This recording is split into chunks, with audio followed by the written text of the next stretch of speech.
We have breaking news coming in, and this is in regard to former Prime Minister of Bangladesh, Sheikh Hasina, who has been found guilty of 3 charges and has been sentenced to death. Now, it is Sheikh Hasina slamming the court. She's slamming the verdict, calling it biased and politically motivated. She's terming the tribunal rigged, and Hasina's statement is coming about on the death sentence. This is the verdict that reveals brazen intent of the extremists, is the first reaction coming out of Sheikh Hasina, who's here in India. Aditya Rajkal, my colleague, joining us in order to get us details of this. Aditya, take us through the reaction coming about and what repercussions does this really bear as far as Sheikh Hasina is concerned, given the fact that she's not even there in Bangladesh? Well, yes, Divya, it's a big statement coming at this. Sheikh Hasina has reacted to the trial and the verdict that has just come in at this particular time. We are breaking details of the first statement from the former Prime Minister Sheikh Hasina. It's a 5-page statement that we have just received from Sheikh Hasina. It says, and I quote, "The verdict announced against me have been made by a rigged tribunal established and presided over by an unelected government with no democratic mandate." That's the first big key statement from Sheikh Hasina. She says that they are biased and politically motivated in this distasteful call for death penalty.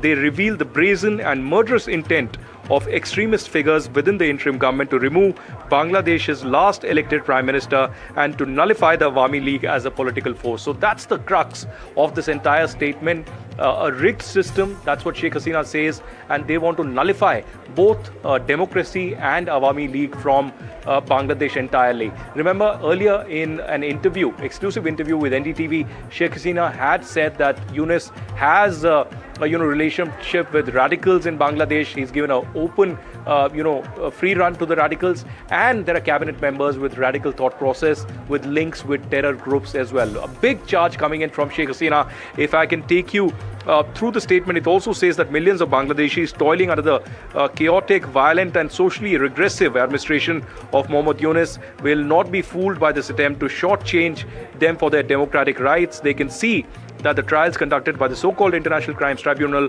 were never intended to achieve justice or provide any genuine insights into the events of July and August 2025. Rather, their purpose was to scapegoat the Awami League and to distract the world's attention from the failings of Dr. Yunus and his ministers. It's a big statement coming in, a 5-page statement.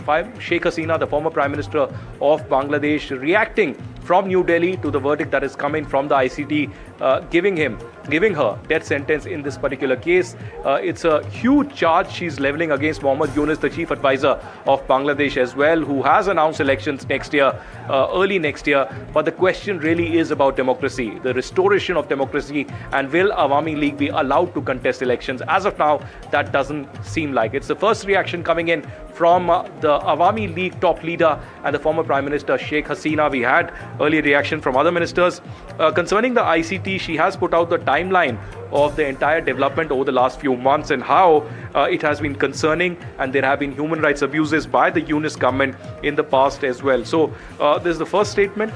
At the end, towards the end of the 5-page, she says, "I reject the ICT's other allegations of human rights abuses as equally unevidenced. I am very proud of my government's record of human rights and development. We led Bangladesh to join the International Criminal Court in 2010, gave refuge to hundreds and thousands of Rohingya fleeing persecution in Myanmar, and expanded access to electricity and education, and presided over 450% GDP growth over the 15 years, lifting millions out of poverty." So Sheikh Hasina rejecting the verdict that came in from the Dhaka ICT tribunal, and also at the same time saying that she will continue to wage the battle to restore democracy in Bangladesh. Right, Aditya, of course, the court noted that the Hasina government did not pay heed to the students' demands, and instead of listening to the students, the then Prime Minister undermined the movement and made derogatory remarks pointing towards the students instead, and which is why the Bangladesh's International Crimes Tribunal has found the deposed Prime Minister Sheikh Hasina guilty in the case of alleged crimes against humanity committed during last year's student-led agitation. Now, just take us through, Aditya, the 3 charges that she has been found guilty of, and the repercussions that this really has on Sheikh Hasina. We do know that, she's 78 years of age, she's living here in India. What does this really mean for the former Prime Minister?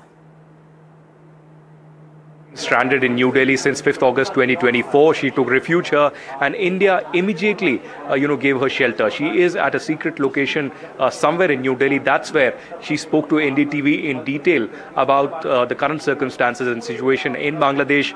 She gave a very open and candid interview to me last evening, which we played this morning on NDTV. And this is the day when the big verdict came in from the ICT giving death sentence to the former Prime Minister, perhaps the last democratically elected Prime Minister of Bangladesh. If we can go through the charges against her, the main charge has been to incite violence and in fact give orders to kill the students and the protesters in the July and August so-called uprising and the radical violent protests that were happening, to which there were a lot of firing incidents that happened and finally a lot of killings also that motivated further protests. So the entire charge has been, to conspire the killings, to order the killings, and also be the chief architect of the violence that we saw in Bangladesh in July as well as in August. In fact, in this statement, Sheikh Hasina goes to give charges against Dr. Yunus as well, the chief advisor of Bangladesh. At this point in time, she says that our government was democratically elected by the people and we were accountable to them.